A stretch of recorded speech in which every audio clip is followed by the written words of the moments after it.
Assalamualaikum warahmatullahi wabarakatuh.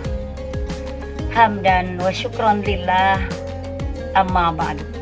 Wallahu ta'ala fil Qur'anil Karim, a'udzu billahi minasyaitonir rajim. Bismillahirrahmanirrahim.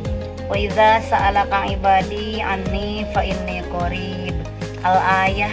Shadaqallahul azim, wallahu a'lam bishawab. Panas di bulan puasa atau panas di bulan Ramadan hanya metaforik saja atau kiasan? Hadirin rahimakumullah.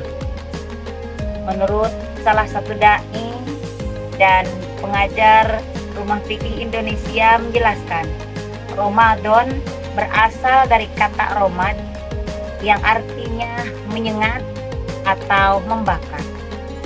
Karena pada waktu itu di bulan Ramadan matahari sungguh sangat menyengat dibandingkan dengan bulan-bulan di lain bulan Ramadan. Menurut Imam Turmudi di dalam tafsirnya menjelaskan, dinamakan Ramadan karena bulan Ramadan dapat membakar segala dosa yang telah dilakukan oleh amal soleh. Dulu bulan Ramadan identik dengan cuaca panas, dengan musim panas. Tapi setelah digabungkan dengan kalender Komariah, maka bulan Ramadan tidak lagi bertepatan dengan musim panas. Oleh karena itu, semua orang memahami bahwa panas di bulan Ramadan hanya sebatas metaforik saja atau cara kiasan. Karena orang yang melaksanakan ibadah puasa, tenggorokannya terasa panas karena menahan haus dan menahan lapar. Dan juga di bulan Ramadan dapat membakar atau menghapus segala dosa-dosa dengan melaksanakan amal ibadah, terutama pada saat berbuka puasa.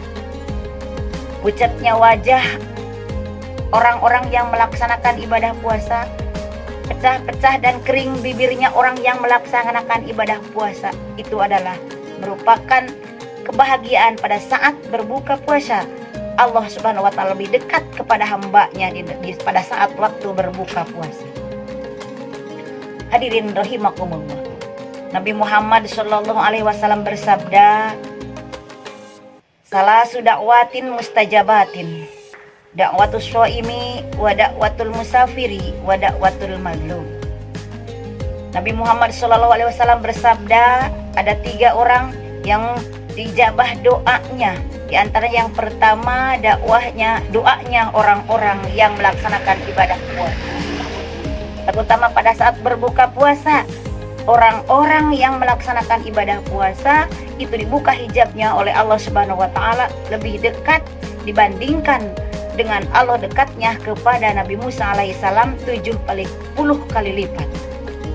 Oleh karena itu, berbahagialah bagi umat Nabi Muhammad yang melaksanakan ibadah puasa terutama pada saat berbuka puasa. Hadirin rahimakumullah. Bagaimana kita ketahui, bulan Ramadan terbagi menjadi beberapa fase, yaitu menjadi 3 fase. Fase yang pertama adalah fase rahmat atau kasih sayang Allah. Mana saja yang termasuk fase rahmat? Di antaranya dosa-dosa diampuni, pintu surga dibuka lebar, pintu neraka dikunci rapat, dan setan-setan pada dirantai, untuk memudahkan umat manusia melaksanakan ibadah kepada Allah Subhanahu wa Ta'ala. Boleh kita ambil contoh. Pada saat bulan Ramadan, kita mampu melaksanakan tadarus Al-Quran, sehingga ada yang 1 kali, 2 kali, bahkan 3 kali dan lebih banyak tamat membaca Al-Quran. Tapi di luar bulan Ramadan, banyak orang yang tidak mampu membaca Al-Quran sampai tamat beberapa kali. Itu pertanda bahwa di bulan Ramadan sangat mudah untuk melaksanakan ibadah. Tanda kasih sayang Allah terhadap umat. Dan selanjutnya yang termasuk kasih sayang Allah adalah doa orang yang berpuasa dikabulkan Allah Subhanahu wa taala, terutama pada saat berbuka puasa.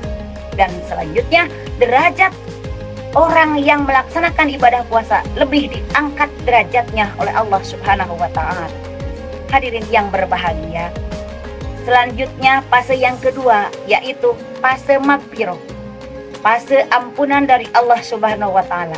Di antara yang kita laksanakan, yang harus kita laksanakan di fase magfirah ini adalah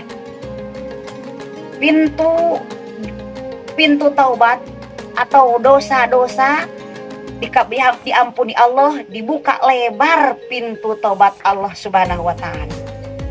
Dan kita harus melaksanakan ibadah dengan istiqomah, dengan konsisten. Lo boleh kita ambil contoh lagi pada saat melaksanakan ibadah sholat tarawih. Di saat tanggal 1, tanggal 2, tanggal 3 masih penuh semangat melaksanakan ibadah tarawih. Tapi mulai tanggal 3 apalagi sampai fase kedua, sampai tanggal 20 masjid mulai berkurang isinya. Betul apa betul? Itu pertanda kita di saat fase kedua harus semangat, continue, istiqomah melaksanakan ibadah. Apabila kita melaksanakan ibadah di fase yang pertama, di fase yang kedua yang lebih penting, di fase yang pertama perbanyaklah membaca Al-Quran, perbanyaklah istighfar kepada Allah Subhanahu wa taala. Insya Allah di fase yang kedua kita istiqomah laksanakan ibadah dengan konsisten. Insya Allah di fase yang ketiga kita akan mendapatkan itqun minanar, terbebas dari api neraka. Mudah-mudahan kita sekalian mampu melaksanakan ibadah puasa dengan mampu istiqomah melaksanakan peribadahan dari mulai fase pertama, fase kedua dan fase ketiga, supaya kita mendapatkan itqun minanar, terbebas dari api neraka. Hanya itulah yang dapat saya sampaikan. Wallahul muwaffiq ila aqwamit thoriq. Wassalamualaikum warahmatullahi wabarakatuh.